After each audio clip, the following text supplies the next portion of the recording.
Welcome to the Revolution Church podcast.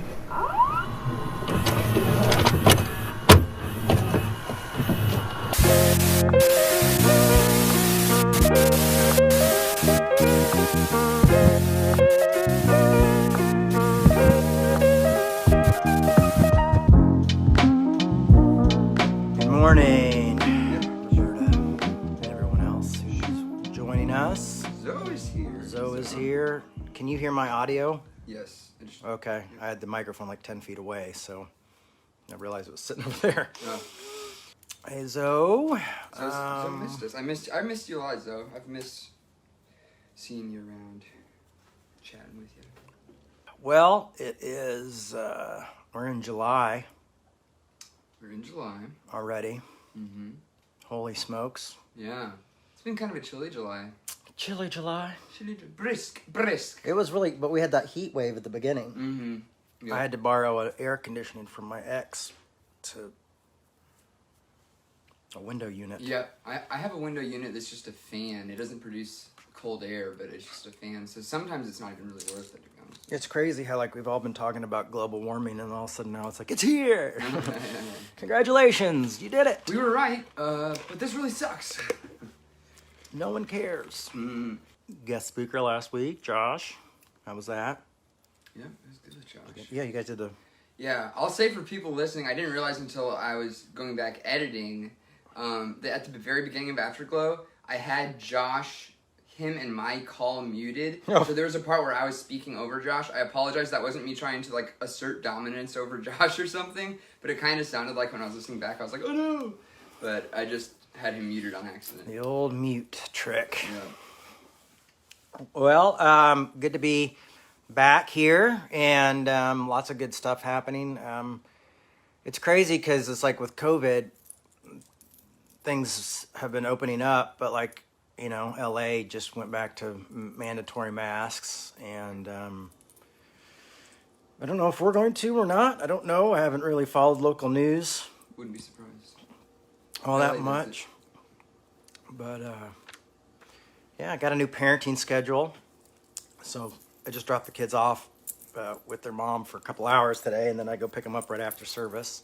New parenting schedule means new life schedule. For New you. life schedule. My life is, Literally. everything changes. So it's like weird, strange world we live in. And I know that you guys want to watch me talk about my parenting schedule because I know that is really hot stuff, Yeah, hot topics. Hot content. Hot content. So today I'm going to talk a little bit about one of more of my a talk that I've kind of I started with really years ago. My first talk I don't even remember barely because I was so nervous and I was talking to a bunch of teenagers who could give one crap about me talking or being nervous. And I think I yelled at the whole crowd saying, I'm really nervous. And swore to never speak again after that. Oh boy. I'm glad you didn't hold But it. I improved my skills over time and started speaking and now I talk to you guys. But one of my first talks I got really excited about was one on Ephesians. So talk a little bit about Ephesians 2:8-9, which was always one of my favorite verses. Did anybody celebrate Record Store Day yesterday? Oh, I forgot about that. I actually did stop by the record shop and got literally the last Sinead O'Connor live album they had. Nice, bro. Yeah, I wanted the Sisters of Mercy live album, but that was all gone. Anyway, I figured I'd bring up that hot topics. Well, it's kind of, it's kind of faded because you've been talking about Sinead O'Connor so much recently, and then you got the last album. Yeah, I couldn't believe it. I was like kind of nervous, like what, thinking everybody, and I had to bring the kids with me, so I was like, you guys are good, we'll get a present. All right. You'll get something if you're good in the record store. Uh-huh. So yeah, I asked Jason to pick me up some stuff, but his record store was also completely shopped over. I don't know if I like Record Store Day. I don't like the pressure, especially if you're a parent. And then they like open up super early and everybody gets in a line and Right. it just, it almost takes the fun out of it. It's like $5 tattoo day. Yeah, it seems like a great concept, but then you get there, and I mean, it's good for the record stores, and I guess that's what matters, you know? Because then everybody goes in there and like, I'm going to buy up all these records and resell them on eBay, you know? So it's like, great. So two verses that I like to use is Ephesians 2:8-9, and I like to look at Mark 2:17, and kind of combine those two together and see how we can kind of do that stuff. So, you know, and I was going to start with Ephesians, but I think I'm going to move over to Mark. Literally flip the script. Yeah. So I'm going to start at 13, Matthew 2:13. Jesus went out again besides the sea, and the whole crowd gathered around him, and he taught them. He was walking along. He saw Levi, son of Alphaeus, sitting at his tax collection booth. And he said to him, "Follow me." And he got up and followed him. Now, one of the things that's really interesting about this is my last talk was about the woman at the well. And what's interesting there was how, you know, trying to point out how Christ was humanizing her, not humiliating her, and not judging her, and nor requiring her to, you know, he didn't say you need to do this or you need to do that or you need to do this. He was Didn't chastise her for having so many husbands. yeah, you know, I mean, he accepted her for who she was and where she was at, and used her and felt the need to express grace and mercy to her. This one quick little sentence here, you know, about Matthew, who he's talking to is Levi, who becomes Matthew, the son of Alpha. Everybody changes their names. Yeah. I was Jamie and now I'm Jay. Right. I kept it closer though than like this. Like Abraham, Levi to Matthew. Sort of thing. And he said, "Follow me," and he got up and he followed him. But you know, once again, here's Jesus going straight to a tax collector. Now, this would be like, for some of you, this would be like Jesus finding someone who stormed the Capitol. And was like, and Jesus went and found, like, let's say the shaman guy with the crazy hat and the horns and all that stuff. And Jesus went up to him and said, "Be my disciple." And the guy was like, "Okay," and got up and followed him. Wow. Because that's, in a way, how Levi would be seen as a tax collector. Most people would not look at Levi in the eyes, Matthew in the eyes, because they knew a tax collector could take whatever they wanted. Because they could take the tax, but then they'd always add a little extra tax to keep for themselves. He was Jewish, and that means he was a collaborator with Rome. And so he was seen as a traitor to his own people. You know, he was betraying his own people because he was collaborating with Rome. So you have a Roman collaborator, someone who's involved in the government. So this is another good way of looking at this and seeing these type of things, is how the gospel works, how following Jesus works. You know, when we say, "Well, I just want to be Christ-like. You know, I'm just a Jesus person. I don't listen to any of those other people, Paul, those guys, just a Jesus. red letter. Yeah, I'm a red letter Christian." Well, if that's true, then you would be reaching out to collaborators and your enemies and things like that to work together and to teach. And another interesting thing is as a rabbi, teachers did not usually go and seek out their students. You know, if you wanted to follow a rabbi, you would go to a rabbi usually, and the rabbi would tell you to go away, usually 3 or 4 times. And then eventually they would say, "Okay, you're ready to study, you're serious about this," but they wanted to make sure you were serious about it. Reminds me of that scene in Fight Club where they had the guy stand outside for like, "You know what, get it, you need to leave." And they shut the door and he stays out there for like a day, and then finally he's able to come into Fight Club. But this is the opposite. This is Jesus just going right up to somebody and saying, "Follow me." so it's interesting. Is like, because we always like, well, Jesus hung out with tax collectors and sinners, and it sounds really cool. But I think we don't ever look at the reality of that, and realize that Jesus had folks in his disciples who probably really disagreed with this move, and had some zealots in there who probably felt like they wanted to kill Matthew. Matthew was literally the enemy. So this is the type of thing, and it's funny because I don't see a lot of people talking about this, and it's like I see so many people talking about deconstruction and how shit the church is, and then I see the other side being like, oh, we've got to stop people from deconstructing, and we got to do this, and say, it's like all this crazy conversation, and it's like we're just kind of forgetting like the simplicity and beauty of the gospel, and talking about like, who was Jesus? Who did Jesus hang out with? Who did Jesus... I mean, there was always room at Jesus's table for everybody, for people you respected and people you didn't respect.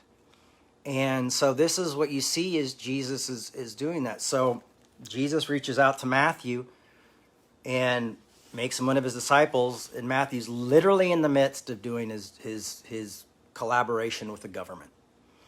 And he goes, come be my disciple. So that's a pretty powerful moment in itself. I mean, you could really do a whole talk just on Jesus and traitors. So Jesus says, follow me. He got up and he followed him.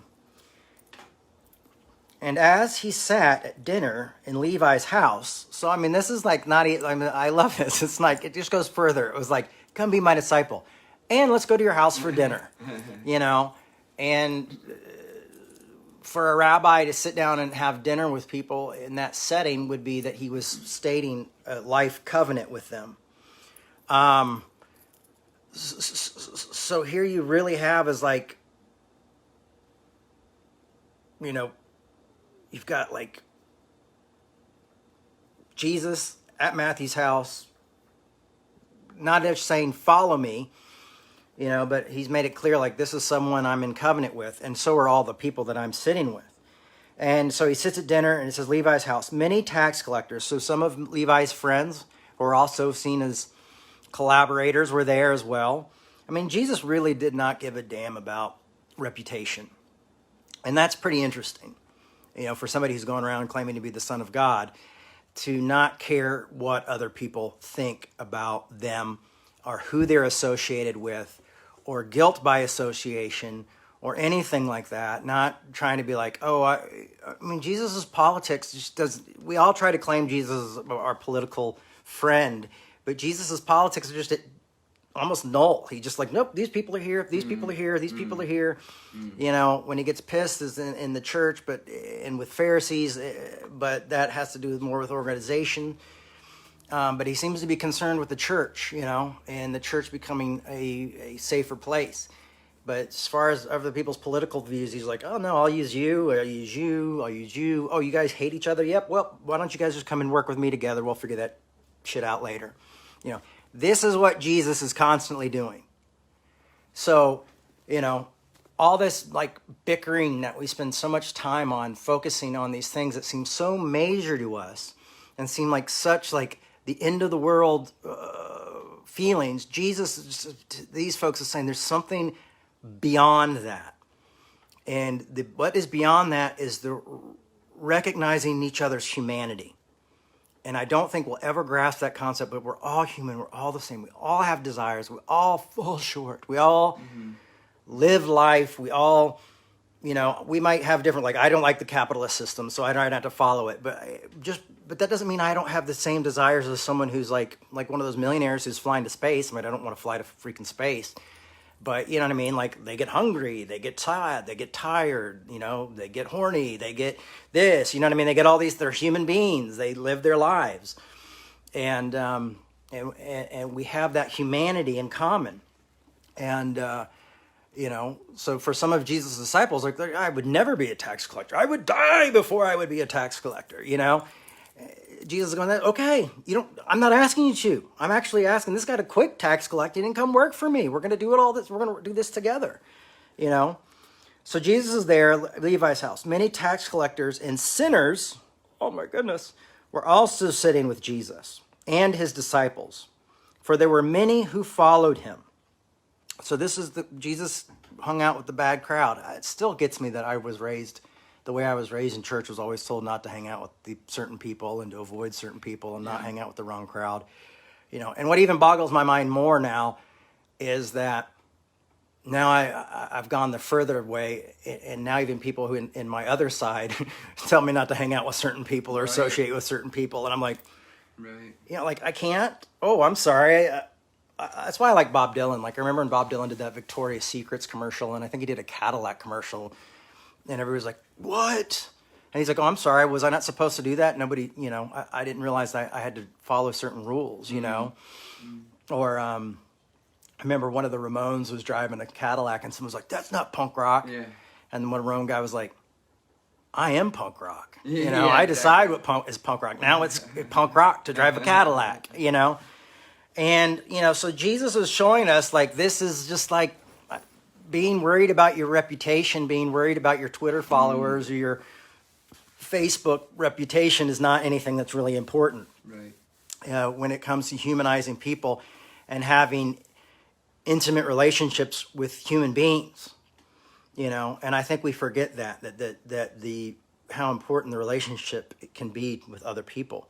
It's hard for me because I'm super introverted, I would have been the quiet disciple, like he always sat in the corner of the room. You okay? I'm fine. Don't need to ask me. I'm okay. I'm fine. A little bit of pita. Thanks. In the Last Supper. Last Supper. It's like, I'm like the back of the guy, I'm taking care of the check. I'd be on the other side. It would be the back of me on the other side of the long table. Oh, yeah, there you go. Yeah. Back of your head. Why is no one sitting on this side of the table? This is really awkward. I mean, I like it, but...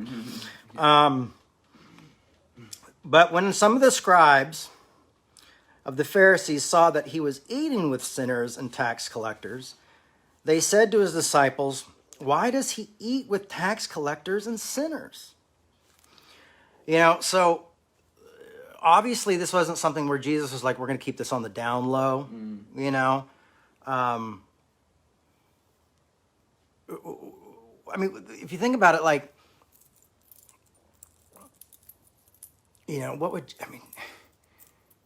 I don't know. I just think Jesus would have done all sorts of things that would have driven us all insane, and Jesus would have been canceled. And Jesus was like, you know what? I better come way before electricity or telephones or newspapers or anything like that, because if I do any of that, no one will really ever like me.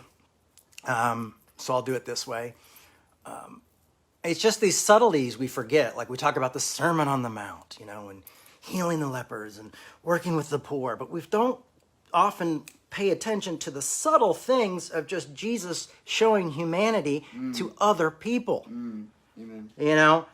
And people that you wouldn't like and people you don't like, and you would be like, why? So they're going like, he's associating with these people. They want to cancel Jesus. They want to shut Jesus down because of who he's hanging out with. Because obviously if you're sitting down having dinner with tax collectors, you are winking at collusion. Collusion, is that the right word? Working, cooperation. Yeah, you're like, oh, he's winking at working with Rome, so we know where his heart really is. Colluding. So, but when Jesus heard this, he said to them, "Those who are well have no need of a physician, but those who are sick. I have come to call sinners, not the righteous, but sinners." And I remember I used this once at a friend of mine's church that was a big LGBT church, and they were like, I don't want to be a sinner. I don't like to be a sinner, and I went, because I used this in a talk. And we've always been told we're sinners and we're bad because we're, gays and lesbians. And I was like, no, the thing is you do want to be the sinner. You do want to be the human in the room. You do want to be the person who falls short in the room, because that's who Jesus wanted to be around. That's who Jesus was attracted to. That's who Jesus wanted to work with. What I like in the New Living Translation is this, I've come to call sinners not those who think they're good enough, you know? That's right. And this idea of you think you're righteous because something you've done. You think you're righteous because you have a set of beliefs and Right. you believe and you've subscribed to a system and you have a group that you hang out with and you all agree to think this way and to vote this way and to do certain things and that makes you good. You know, we all still live in that idea that I'm good because, well, I recycle. Right. And I'm good because I do this thing and I vote this way and my heart is this way. So that's what makes me good. And virtue signaling, I think. Yeah, you know. And Jesus was saying, well, what really makes you good is when you sit down and have a meal with somebody. You know? And I've come to call these people and let them know they're human and that they're not separated from me and that they can share meals. I mean, if Jesus' claim is true, if Jesus literally is the Son of God, if Jesus is God incarnate, look who he's sitting with. Yeah. You know? And he's upsetting the religious teachers of the time. And the religious teachers of the time are mad at Jesus because he's sitting with the wrong people. Because he's hanging out with the wrong people. And the funny thing is probably his own followers are upset. When Right. Jesus goes to see the woman at the well, you know, part of that story is his disciples going like, why is he with her? What's he doing talking to a woman alone? Well, he doesn't have any food. Nobody brought him food. He's telling us a lie. He's lying to us. There's no food. You know? I mean, seriously, that's like, they're all like disgusting. It's like, what's he doing? Why is he talking to her? What's going on? You know? And certainly when this woman, you know, comes back into her neighborhood and they're all like, oh, there she is. And she's like, oh, I think I just met the Messiah. They're probably like, why would she be the one to meet this Right. Messiah? Why her? You know, what? Let's go check this out. But this sounds highly unlikely. You see what's happening here is that there are no, this is why I like punk rock, because this sounds like such a youth pastor thing to say, like, I know somebody who's pretty punk rock. Yeah. His name That is Jesus. So, yeah. You know? But to be honest with you, you know, or you could say he's an outlaw, you know, or something like that, because he just doesn't care. You know, someone who he reminds me of is like John Lydon or Johnny Rotten, you know, who is this really crazy guy and he liked Trump, but then he was, you know, he's crazy in the other, like Trump, and then he also takes care of his really sick wife. He's also one of the greatest punk rock musicians and post-punk rock musicians I've ever heard. And yet you know, and he just doesn't care what people think. Sometimes he does stuff to make people upset. He'd rather upset you than that. Right. You know, but like there's certain people or musicians or artists who just don't care. You know, like, I don't care what you think. Cancel me, I don't care. Celebrate me, I don't care. Buy my album, don't buy my album. I just don't care. And it felt like Jesus had something to that, but his art was humanizing people. His art was touching people where they were at and being with them where they were. And this is the tough message of Christianity. This is what people don't like about Christianity, is that Christianity literally pulls away. When Paul says there's neither male nor female, nor Jew nor Gentile, slave nor free, you know, it just takes away all this status, all this us and thems, and it just says it's really about us. And so Jesus tries to point this out, knowing exactly what they're thinking, and saying, I've come to call sinners, not the righteous, but sinners. So in a almost way, he's like, yep, you guys have it all together, so I'm not here for you. Or you think you have it all together, and there's no way I can reach you if you think you have all the answers, Right. and you think you're too good to sit with tax collectors. If you think you're too good to sit with collaborators and traitors and prostitutes and, you know, zealots, and, you know, if you think you're too good to hang out with these people, then, you know, there's not really much I can do for you, because you're not going to want to hang out with me, because these are my people. Mm-hmm. My people are the outcasts. My people are outcasts who don't like each other. That's the thing. So it's not like he's just got this one group that's like they're all with a cohesive thought, you know. He's literally got a divided group of human beings that he's working with and talking to. I mean, you know, also, like, he was talking, the woman at the well, to go back to that, she's a Samaritan woman, So they see her as a half-breed. This is why his disciples are like, you're the Jewish Messiah. You're not here for them. You're here for us. And he's going, no, remember that time that woman said to get the crumbs from the tables? I woke up. I'm here for everybody. Right. I'm here to humanize and love everybody where they're at. Amen. So, what am I doing today? I am encouraging you to think about what following Jesus means. And what it means is there's nobody you don't talk to. There's nobody you don't dine with. We've talked a lot about, obviously, like loving from afar and praying for your enemies, which I say is kind of is loving from afar. Is the idea of like, you pray for them because they might hurt you. But I'm not saying just go hang out with your enemies. I'm saying just go out and hang out with people who are different and think differently and do differently. So I'm not saying put yourself in danger where you're going to go like, this was the person who hurt me. Okay, let's just take that person out. What I'm saying is how we go in. I know my loving from the far Zoe really got me to thinking about that. And then when I did love your enemies, and it says also pray for them, I thought, pray for them, that's loving them from afar. That's like, God, I'm giving them to you, because if I go around them, I'm going to either smack them or have a breakdown. But he's just saying, like, okay, so you don't go, maybe you're not going to go to your parents' house and have dinner with them because there's so much weird conflict and stuff like that. But there might be people who you know like that, who are different, who don't hit every trigger you have. And go spend time with people, humanize one another, hear each other's ideas and thoughts, grow with one another. There are good and bad people in every organization, in every side, on every division. We've become such a divided country. And Jesus would just be like, I don't freaking care what you vote for or think. I honestly believe it. Now, I have friends who would be like, no, Jay, you can't say that. Jesus would say, get into that. But to me, if the concept of Jesus is bigger than politics. Yes. It's bigger than a system.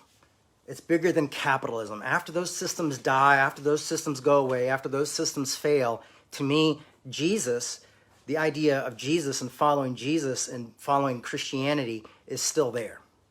And we're still using it to surf through these different ways of life. But it's by humanizing one another. That's really that's why I really hit with the thing with Paul a few months ago, why I wanted people to really start reading Paul, also realizing what letters claim to be by Paul aren't by Paul, because I think this is important, revolutionary stuff. I think a reformation could come out of this type of understanding, also with a Hegelian influence as well, which is really tough. I'm really studying my ass off to get there. But yeah, Jesus is not the system. Jesus is always above and beyond the system. That's right. So you don't have to be a Republican to be a Christian. You don't have to be a Democrat to be a Christian. You don't have to be a freaking anarchist to be a Christian. You don't have to be, a punk to be a Christian. You don't have to be whatever to be a Christian, to follow Christ, And if we were able to humanize one another even more and do what Jesus is doing with like following and talking to Matthew and sitting down at these tables and having these conversations, we would realize that those systems and our opinions of those systems change because we grow from knowing one another. We see other people's lives. We see what shoes they've walked in, where they've come from, what their hurts and their pains are, what their passions are, who they care about, where their love is. And maybe we can help expand that, or maybe they can expand it for us. So yeah, I mean, and I think back over to Ephesians. I used to use like 3 verses at a time, and I think my connection one is I can't even remember what it is anymore that I used to use to connect these two, so I'm getting old. There's probably something in Galatians. But Ephesians 2:8-9, we go over to Paul. Let's see what Paul has to say. I'm going to start with 2:7. Ephesians 2:7. So that it is an age to come, he might show the immeasurable riches of his grace and kindness towards us in Christ Jesus. For by grace you have been saved, through faith, and thus not your own doing. And that's remember that part. Through faith, not by your own doing.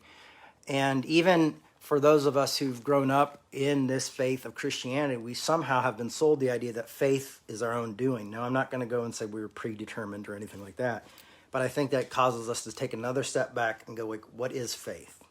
Re-examine faith. Think about faith. Yeah. Where is that there? It is a gift of God, not the result of works, so that no one may boast.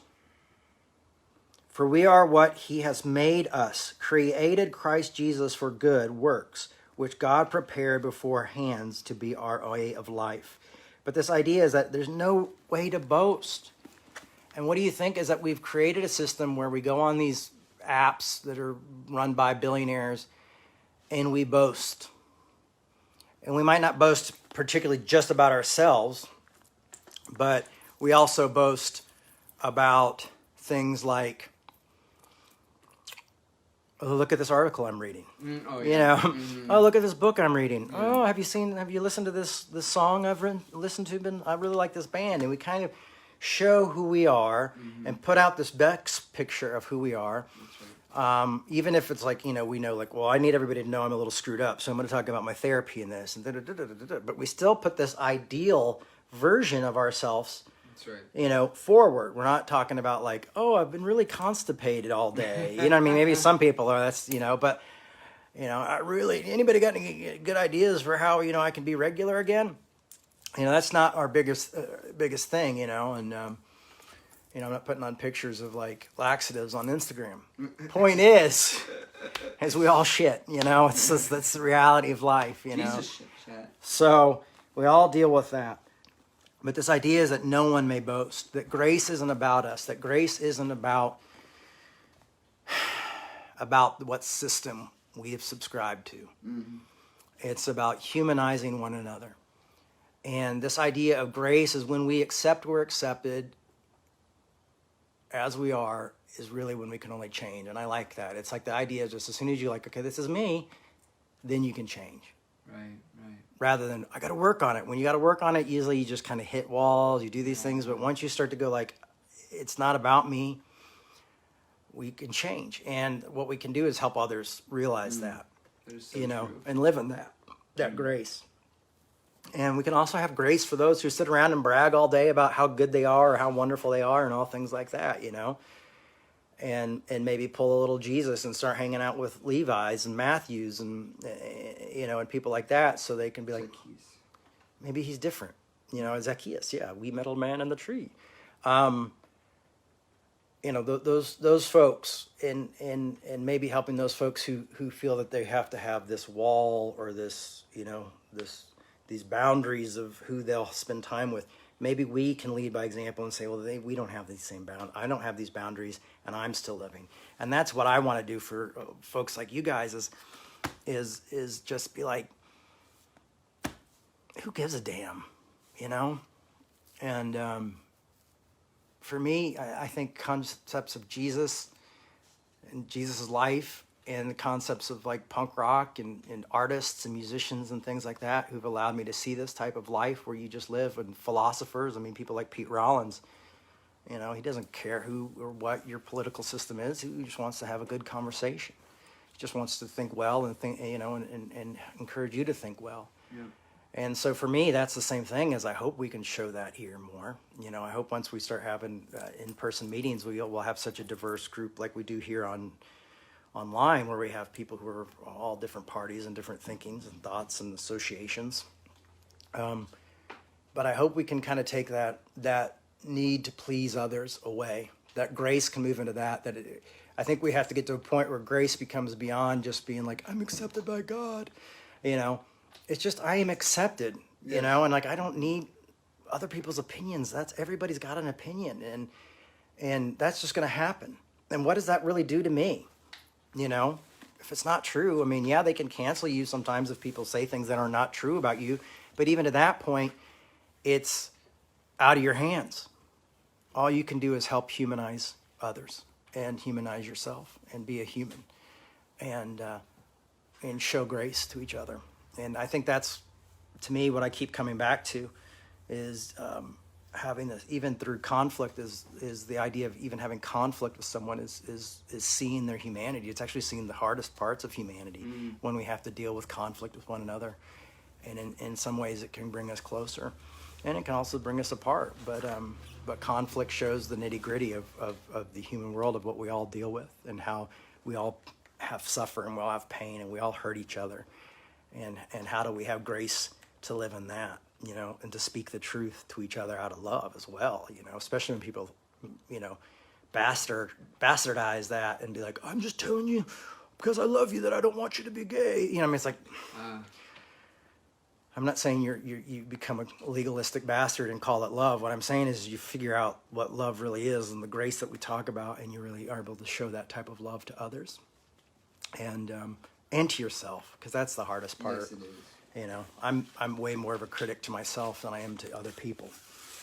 But that's today's talk. So I think I saw some comments. Yeah, we sure do. We got some questions and comments. So let's do the afterglow. Just FYI, what I'm doing back here is our memory card on the recorder ran out of space halfway through.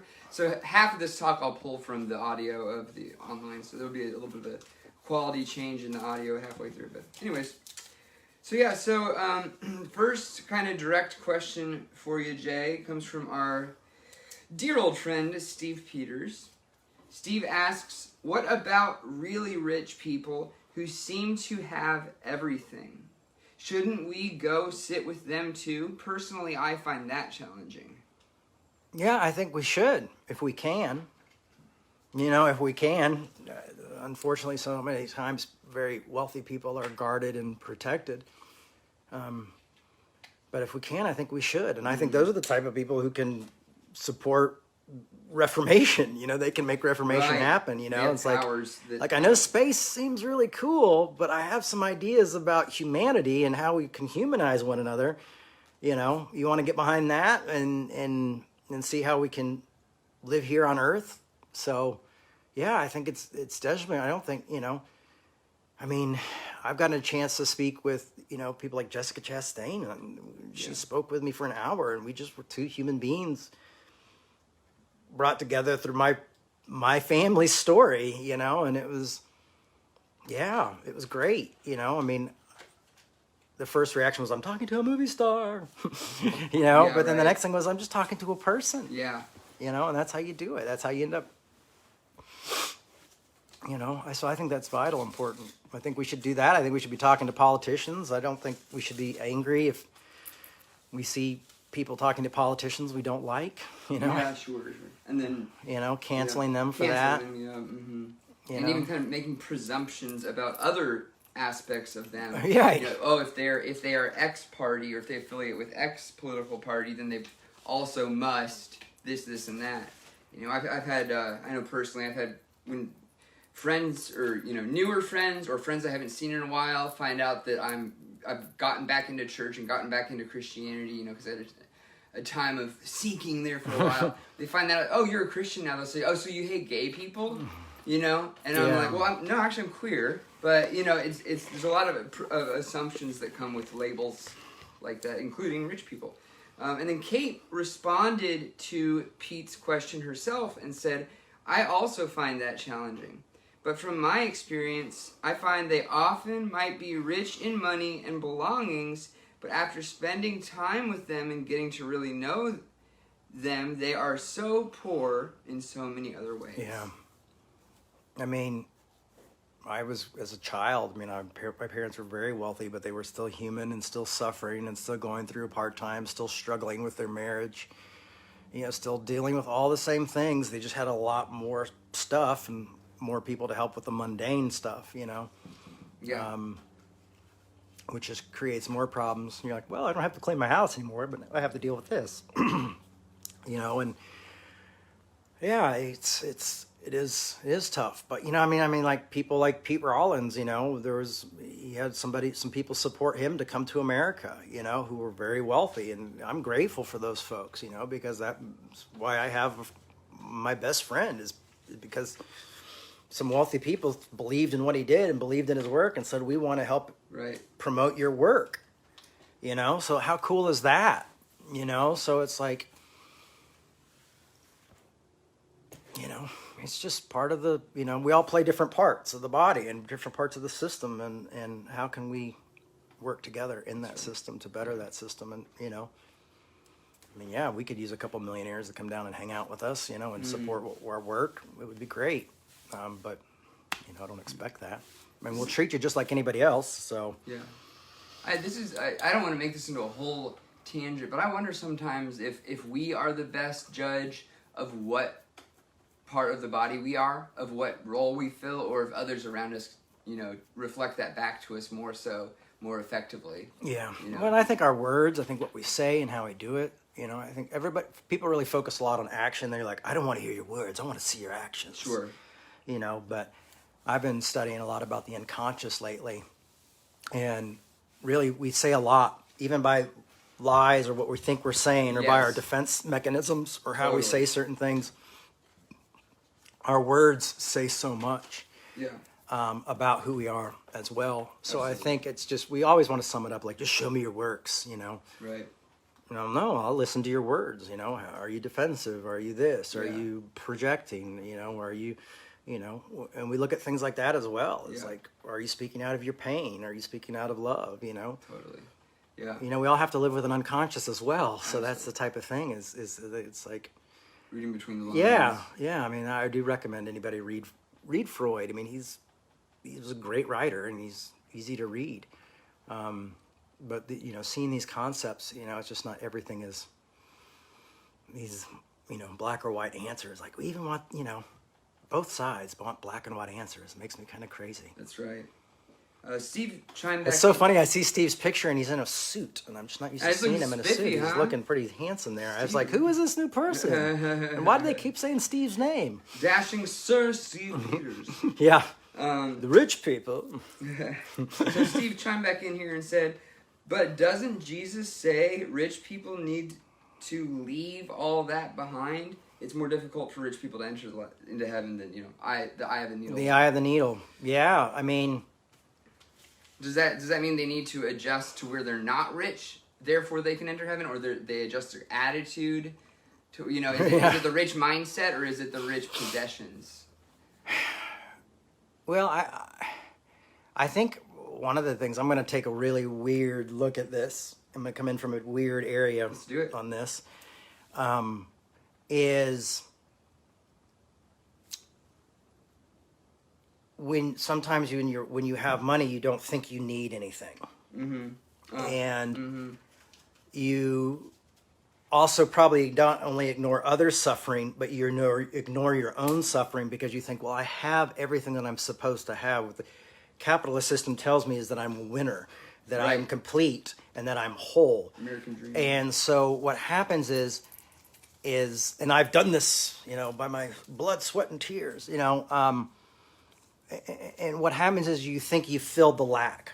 And I think that's maybe what Jesus is talking to the rich young ruler and people like that, is like, they think they have the lack taken care of. That's right. They have the money. Well, I give money here and I do this. And so they no longer have, they keep filling that lack with the millions of dollars that they have. And I've said this before, is that I believe that sin is anything that tries to fulfill the lack. I think we have to learn to live with that lack. And I think that's what Christianity truly is living within a lack and accepting that lack. And that's what grace does for us. Mm-hmm. So I think what we're looking at here is people who have a harder time accepting the lack, accepting their need for other humans as friends and neighbors rather than employees. I remember my dad had this dream in prison once, and all of his employees kept saying, we're hungry, we need your help. And he was reaching down and he was making these sandwiches, and he just started putting money in the sandwiches and handing it to them. You know what I mean? But they didn't need the money. They needed something else, and he was saying, this is how I was answering the problem. It was like, well, I'm giving you the money, so do what you're supposed to do. Right. Take care of it. Mm-hmm. It wasn't about the humanity. It was about, well, here, I'm going to help you meet your needs the way you need to meet them, and then we don't have to have any personal interaction. And so then there's a lack of human connection. What I love about the community I live in housing. I don't even know what do you call it now? Subsidized housing, city housing. But anyway, we're all different races here in my apartment complex. But we all help each other if we need it, like the other day, give you two examples. Like, okay, first of all, my kids always get in my car and play, and turn my battery on. The lights on the car, it always dies. So I'm always meeting my neighbors because I'm always getting a jump from them. I had to actually go buy cables. It happens so many times. Right. So I'm always getting jumps from my neighbors, and we always have these really interesting conversations of just us living life. It's not about me being a white heterosexual male and them being Hispanic or them being Samoan or them being black. It's about us just like, hey, it's living here. Oh, did you see the thing the other night? Yeah, that was crazy. Right. Or my kids were playing. I was doing laundry at the laundry mat here on the complex, and they're outside playing. But everybody wanted the ice cream truck to come, and this lady was like, hey, kids, the truck's not here, but I've got some. I've got some SpongeBob pops at my house. If you guys just want to have some SpongeBob ice cream, and like it was just this thing of like we're just here in community. That's great. And what brings us all together is that we're all just trying our best to make ends meet and to live in community. So we have this kind of like help each other out attitude that you don't see in the media. Like in the media, you think we're all like, and I was standing up here going like, right. It's not like that. It's like we're all just. Economics also brings people together and humanizes people. So I think as well as it can humanize us all and bring us together as a community, if you're very wealthy, if I was a billionaire and being introverted as I am, I would probably just be like, just take care of this, take care of this, take care of this, take care of this, and I will be sitting in my room playing video games, or whatever, talking to my congregation, never touching anyone. Right. But finances doesn't always, lack of finances does it in a different way. I mean, even in communities like, I remember one time I had to take a car back. I was living in Atlanta, and I had to take this car back that I had been leasing, and the tires wouldn't go. And so I took the car to this place to get it fixed and get the tire fixed. And I'm like, listen, I just need to drive the car 3 hours back to the dealership, so I don't need a new tire or anything. Well, we can't fix that tire. We can't fix that tire. And so, I was with one of my buddies, and I'm like, all right, come on. And he's like, well, you got to get the new tire. I'm like, no, just come with me. And I went into what some people would call the hood, downtown, and I just went into a regular, mom and pop body shop and was like, hey, guys, this is the situation. I don't have a lot of money. I got to take this car back. I'm probably going to owe money on it. I don't want to buy a new tire. Can you guys plug in? There's more than one hole, and they won't, this place over here won't do it. And they're like, yeah, sure, man. We're glad to help. And it's just the idea that sometimes the playing field is even through economics. Yeah. And we don't realize that. And I think that's why I kind of harp on capitalism a little bit, because I think that often is a bigger separator than we give any credence to. Is it credence? I don't know. Then we give credit. Then we give credit to, I think we miss that. Mm-hmm. And so honestly, the person I've got along with least in my apartment community is one of the people who run it, the white woman who runs the community and oversees it, and having to talk to her about hey, there's somebody sleeping in the hallway the other day. Can you help me with this? Yeah, I know. That's the hardest thing. It's like the rest of the community, we watch out for each other. That's right. So that's right. I think I know that was a long answer to your question, Steve, but to me, I'm just looking at it in that kind of way, as I think, plus I think in Jesus' time, suffering was a huge part of life. Everyone suffered. People didn't, my age, they were gone. They were dying, of some disease. I think suffering was such a big part of life. And I think often, I don't think riches save you from suffering, because obviously rich people kill themselves and go through things and feel lonely. But I do think it can kind of take you away from the humanity of others and your own humanity in some ways. Yes. And so I think that might be part of what Jesus is saying is suffering is going to always be a part of life, and we shouldn't be shocked when we go through it. Yeah. So. And the Buddha said that too. You know? Yeah. And I mean, no matter how much therapy you go to or how many analysts you see or how awesome your faith is or your religion you subscribe to, there's still going to be suffering.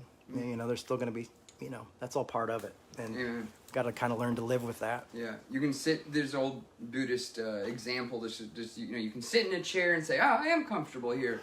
And then within, 30 seconds, your butt starts hurting, so you got to readjust. I'm comfortable. You know, you have to. It's a constant. We are in constant suffering, in a state of discomfort. And then we don't have any more direct questions just yet, unless anybody else wants to chime in real quick. But we did have a couple of quick comments here. Joe said that I'm not. He was responding to something specific. I wish I'd written down what it was, but he said it's important for us to assume the best intentions.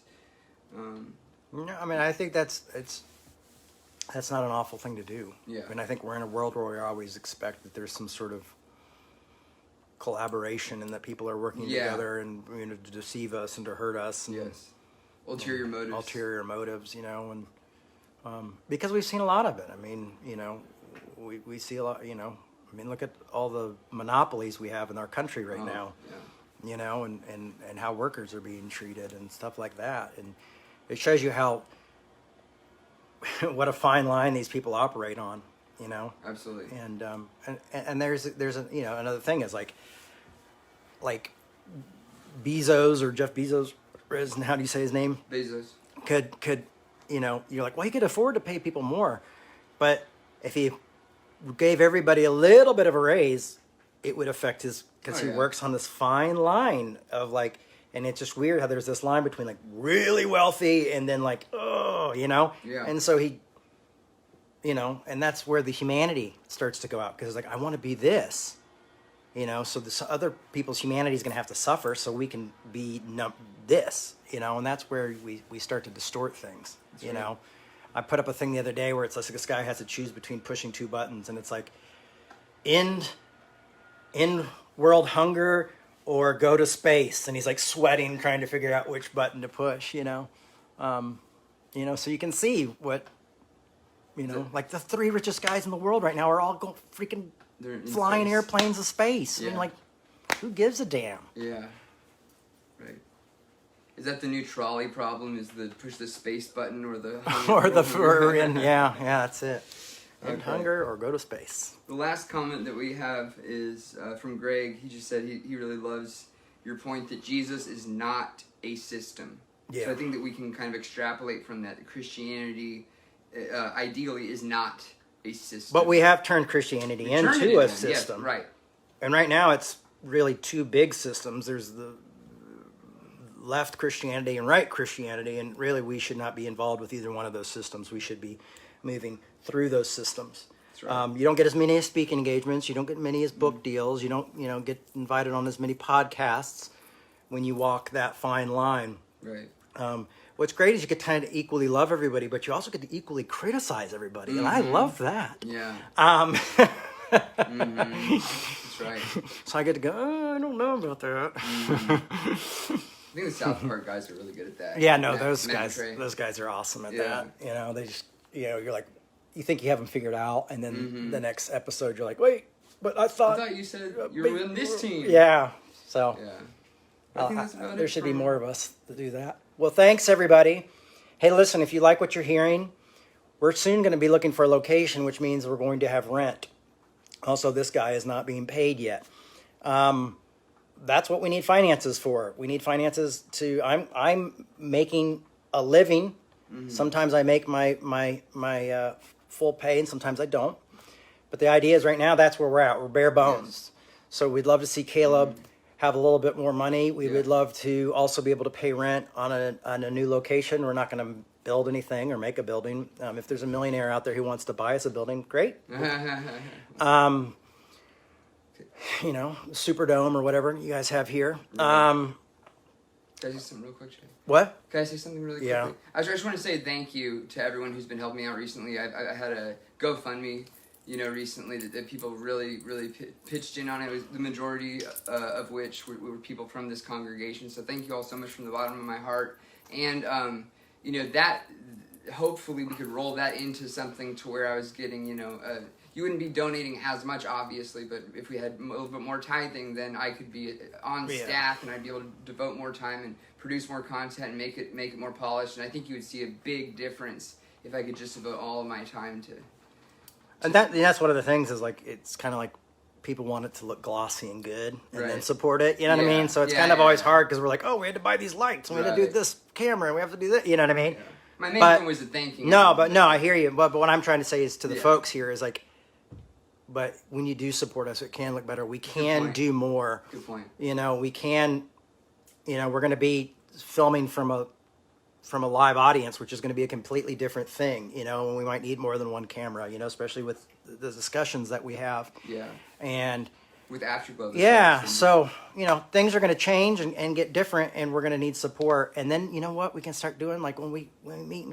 We can do Christmas drives and we can do things that we care about, and you guys can lead groups, and you know we can have people doing things around the community and doing things that we care about, you know, in a way that maybe brings people from different systems together to recognize one another's humanity as we help others, humans who are in need of help and suffering.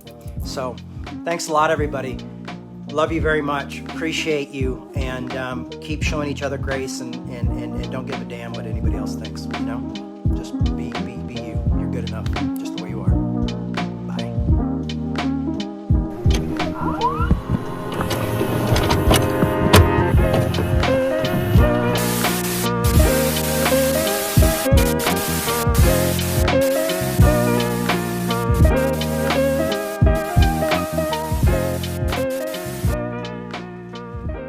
Thanks for listening. We hope you enjoyed this podcast. To make your 100% tax-deductible donation today, please visit revolutionchurch.com/donate. You can also learn more by clicking the donate section on the website.